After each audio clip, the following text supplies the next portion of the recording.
On the political front in India, the RSS Chief Mohan Bhagwat's speech creating ripples today in political circles. Bhagwat not only commented on Manipur, but he also defined who is a real Sevak, or the one who serves. What's more, he's also commented on the bitter poll campaign and urged newly elected MPs to think of India's future. Listen in to what Mohan Bhagwat has said. उस मर्यादा का पालन करके जो चलता है वो कर्म करता है, लेकिन कर्मों में लिप्त नहीं होता, उसमें अहंकार नहीं आता कि मैंने किया, और वही सेवक कहलाने का अधिकारी रहता है। वास्तव में संसद क्यों है और उसमें दो पक्ष क्यों है? इसलिए है कि दोनों पहलू उजागर हो। किसी भी सिक्के के दो पहलू रहते हैं, ऐसे किसी भी प्रश्न के दो पहलू रहते हैं। एक पक्ष एक पहलू का विचार करता है तो दूसरे पक्ष ने दूसरा पहलू उजागर करना है, ताकि जो होना है वो पूर्णतः ठीक हो, सहमति बने। इसलिए संसद बनती है, लेकिन ऐसी सहमति बनना स्पर्धा करके आए लोगों में थोड़ा कठिन भी रहता है, और इसलिए हम बहुमति का आसरा लें।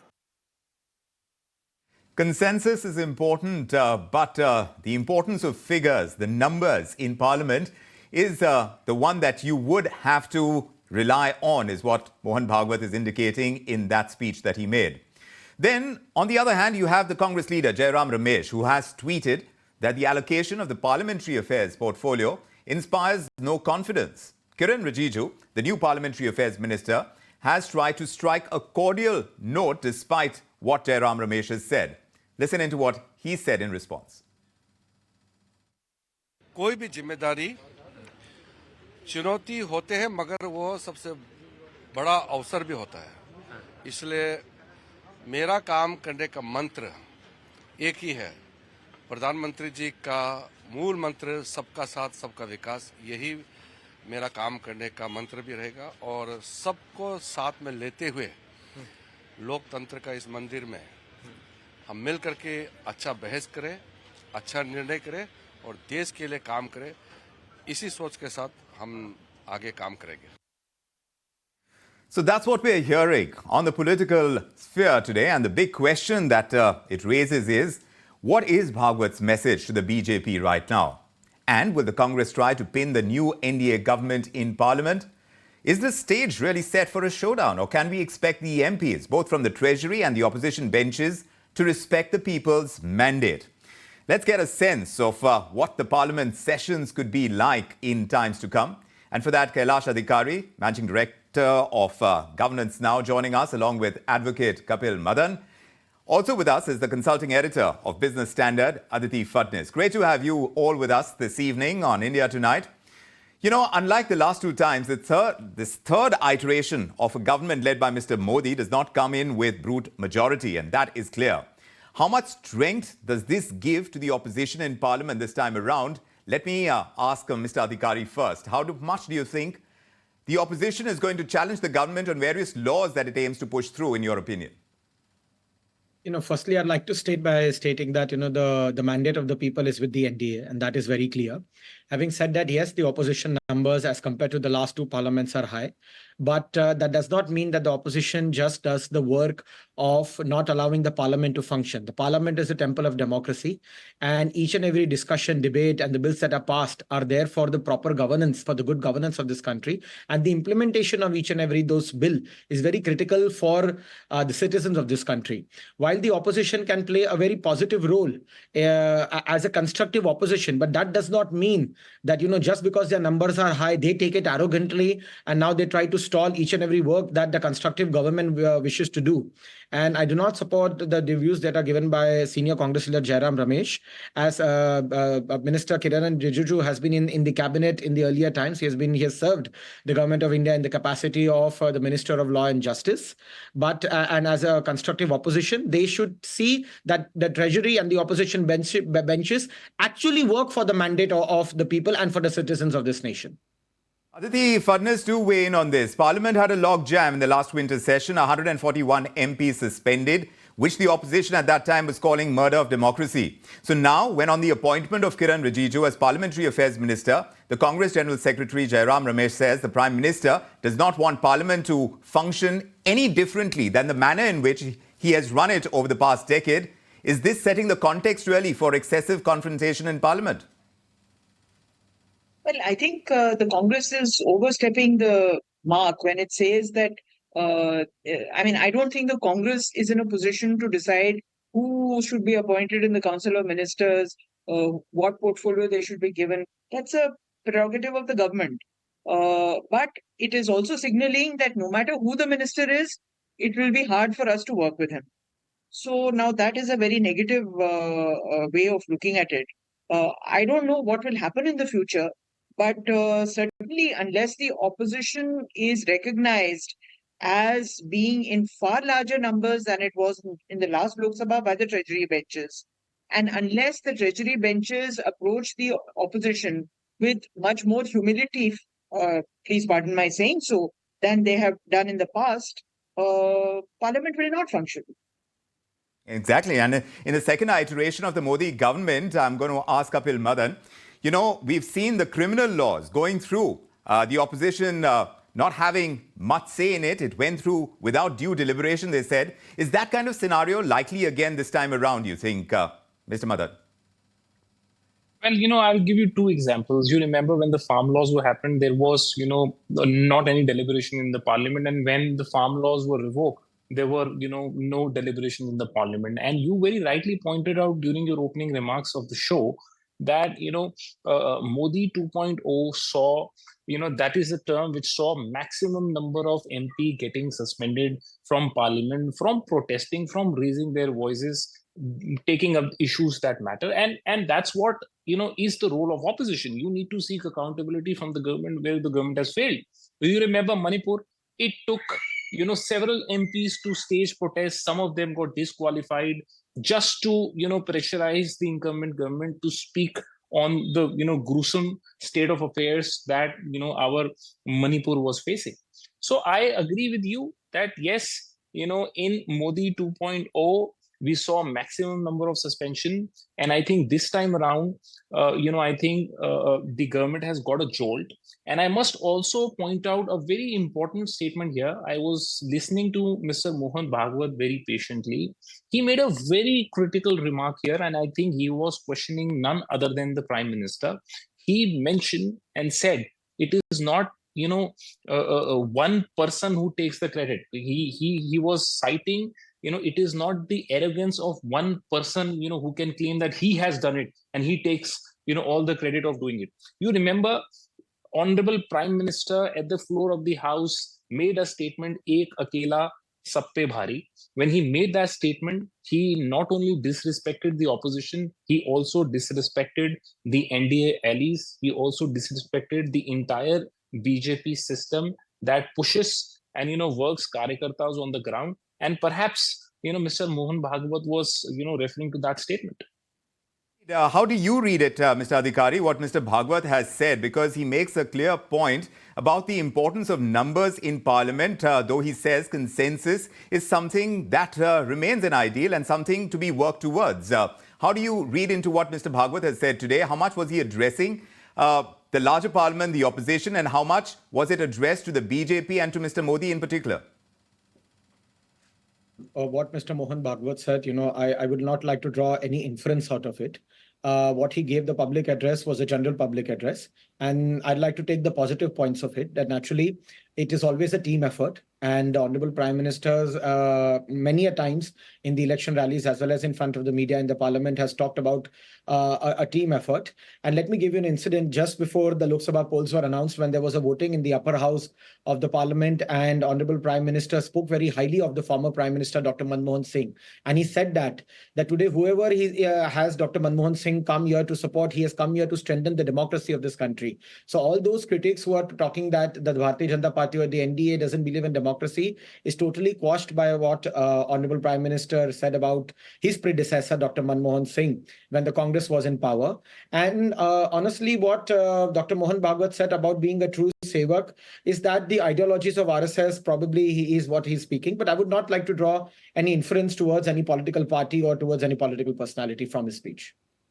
But still, taking away from what he said, Aditi Phadnis, what do you reckon now the opposition strategy is going to be? How much unity do you reckon there would be on key legislation, or would that be a house divided too, coming together and staying apart on different pieces of legislation, as much as one would hope that consensus, keeping in mind India's future and all of the rhetoric that flies around, at this point in time where the opposition stands and where the government stands with the numbers backing them, how do you think different pieces of legislation would be handled with the kind of strategy the opposition would be pushing through with? Vikram, consensus does not mean accepting what the government says. Consensus means accepting what both sides of the house are saying. So far in this government in the last 10 years, very, very few bills have been referred to standing committees for wider consultation. Even when they have been referred, the standing committee, the opposition MPs have been virtually shouted down in the standing committees, and I can give you many examples of this. The only success that we have noticed where dissent notes were given is the digital, the act putting in place a digital ecosystem for India. And even there, it has taken a lot of effort to achieve that consensus. So, frankly, I mean, unless now the government recognizes that the opposition too has something to contribute to the governance and to lawmaking in this country, well, the opposition then would be within its rights to just, prevent those bills from being passed. Because people have voted the government, and of course, the government has got a larger number of MPs, but the opposition has also doubled its strength, more or less. And you will find a lot of coordination, which was earlier missing, now among the opposition parties. Mr. Madan, key to this and setting up of the standing committees, etc., all of that is going to rest with the appointment of the Speaker, which I understand is going to be taking place, the election on the 26th of June, and then we'll have the oath-taking ceremony of the elected MPs. But how contentious do you see the appointment of a Speaker this time, since we have two kingmakers vying for that same spot? While we've seen the BJP keep the maximum hold over the key ministries, do you think the BJP will concede ground for the Speaker's post? How important is that going to be? I think that's the most important pose as of now. We all know the anti-defection law. We all know that it's a coalition government, and BJP doesn't have the majority, and they are dependent upon the other parties, that is TDP and JDU, because let me tell you, viewers, that insofar as the anti-defection laws are concerned, it is the Speaker who is the arbiter. It is the Speaker who can make a decision whether any of the MP has defected from the party or not. So I think, it would be a very hard bargain for all three parties to get and preserve, the post of the Speaker, because the fate of the government is in the hand of the Speaker, especially in a matter, in a situation like this, where the BJP does not have the majority. And with these two parties, they are just crossing slightly above majority. So I think it would be a hard bargain for all three of them. And it is my belief that the BJP will try very, very hard to ensure that the post of the Speaker is not given to any other party, but it is retained by BJP. Kari, what do you think about this? The Speaker really determines if a bill for one is introduced in the House is going to be a money bill or an ordinary one. It is crucial, as the subsequent passage of a bill depends on how it has been listed. But tell us, in your understanding, how crucial this is for BJP to hold and how it's going to really manage its allies and their aspirations for the Speaker's post. Vikram, you rightly said that the Speaker's post holds a very pivotal importance in the functioning of the Parliament, the Lok Sabha or even the Rajya Sabha. But Rajya Sabha has a different composition and equation altogether. But when it comes to the Lok Sabha, yes, the Speaker's position holds a very significant position. Naturally, the Bharatiya Janata Party would like to have the Speaker's position within its own berth. Having said that, it has two important allies. And we have seen throughout the series of meetings which have come in the public eye that both the allies are quite supportive of the NDA. And both the heads of those allies have been terribly supportive of the fact that that they are a part of the NDA government and they want the NDA government to function with its full strength and might. So naturally, the Bharatiya Janata Party, being the single largest party with 240 seats, would like to have the speaker's post. But whatever it will be in consensus with its allies, of course. We'll see exactly how that goes. But when it comes to the reforms that the government may see a strident opposition come together on, and perhaps much more vociferously than we've seen in the last decade, and there are a string of those reforms. There are tough reforms like those related to land and farming and divestments and uniform civil code. Also, one nation, one election. Aditi Phadnis, where do you see the maximum challenges for the government in pushing through legislation this time around? I only see challenges. I don't see a smooth sail at all, particularly on issues like UCC, like the Uniform Civil Code. Its alliance partner itself has said that it will want wider and deeper consultation on UCC. Mr. Nara Lokesh, who is the son of the new Chief Minister of Andhra Pradesh, and in that respect is an important alliance partner, has already said that he considers Pandit Nehru one of the most important prime ministers of India. So, I mean, I can only see challenges, particularly on issues where state governments' rights, which they are complaining already, are curtailed. For instance, like the amendments in the Electricity Act. That bill is with the standing committee. I don't know whether it has lapsed or whether it's still there. But many many state governments are saying that any changes in the DISCOM structure, which is what the bill envisages, much more competition and many DISCOMs which do not have to take the state government's permission and can bypass the state government to take permission directly from the center. That is a curtailment of the state's rights. So, I mean, this and so many other issues are going to come up. Although the BJP has 18 state governments, it's in power in 18 state governments, but even then, it's not going to be so easy for Parliament to pass laws without consultation. Mr. Madan, do you see this as well? Would spending on infrastructure perhaps get challenged, even among some of the BJP's allies in the NDA, who may perhaps seek higher outlay for welfare schemes that support their constituencies in their states like Bihar and Andhra? Do you see that? So, Vikram, if you look at the trend of, Modi 2.2, it was more of my way or the highway. No other party, be it the opposition or be it the NDA, their own alliance partner had, any say in the, matter that, matters to the country. So I think, I agree with Aditi ji here. This time around, the incumbent government will be forced, and they will have to discuss, deliberate, debate the issues, because this time around you have an opposition which is much stronger, and also you have opposition. You have NDA allies who has been the staunch critic of the Modi government in the past. So I think I see this. It would be a very, very difficult road for the BJP head.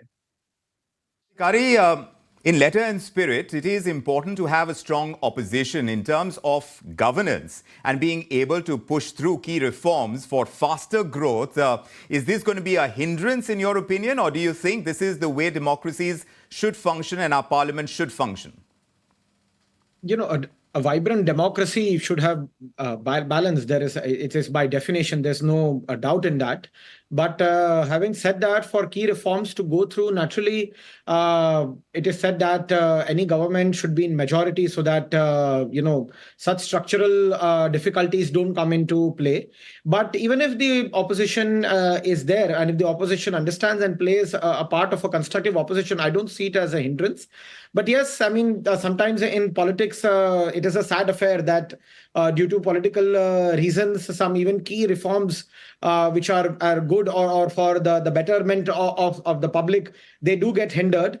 But we can just hope that the opposition plays a role of a constructive opposition and see to it that key reforms are passed. We hear that phrase, constructive opposition, ever so often, Mr. Adhikari. Could you define that for us? it is quite subjective, constructive opposition. For me, opposition is someone who definitely keeps checks and balances on the government, but at the same time, just because of some personal vendetta, does not take a route which leads to the destruction of in the functioning of a democracy. Aditi Phadnis, would you agree with that definition, and do you see the opposition this time being constructive to that extent?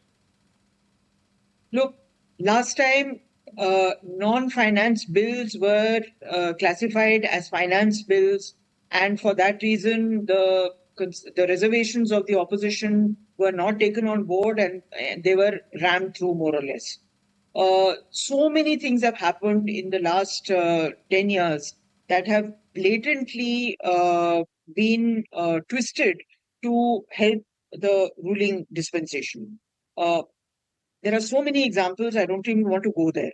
So, I mean, now you have a stronger opposition, you have a set of people who know where India should go. And I think we need to take that into account. The opposition is not an enemy of the people. You have to create consensus, and you have to make efforts to do so. You cannot have an Aadhaar bill being labeled a finance bill, and therefore, no discussion in Lok Sabha. Lok Sabha does not have power to veto it, and so on. This is not the way Parliament should function.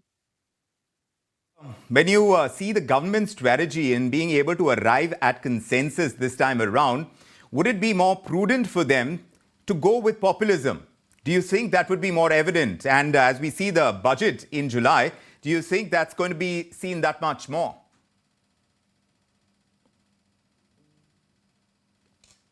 Mr. Madan, that question for you. I'm sorry, I couldn't hear you. Can you come back, Vikram? Yes, indeed. I was just asking because Aditi Phadnis was talking about the importance for consensus, and consensus as far as this government is concerned, with the kind of numbers it has, becomes a challenge, especially when you have allies who have different stakes in different constituencies that they are trying to cater to. Do you think a strategy for the government would be to go with populist measures, and that is likely to come through in the budget in July? So, Vikram, I would, not like to use the word populism. I would rather, use the word that, whatever you want to do, it should be for the common good of the country. It should take the country forward. It should take the citizen forward. And while doing so, the role of the opposition is to seek accountability, to tell the government what are the negative sides of it, to tell the government whether you have better viable alternative, to tell the government whether, the step that you're taking or, you're proposing will do more harm to people, or it would lead to crony capitalism, etc. So I think the role, again, I would like to take back to your own word when you say what is the meaning of the word constructive opposition.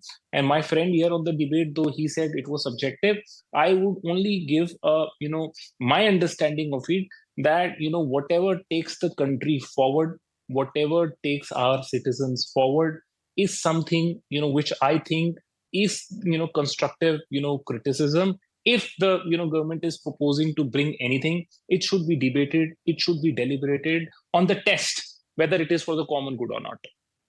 Well, what is the common good? Now, that remains the most important debating point, and there are differing views, and that is going to be evident in Parliament.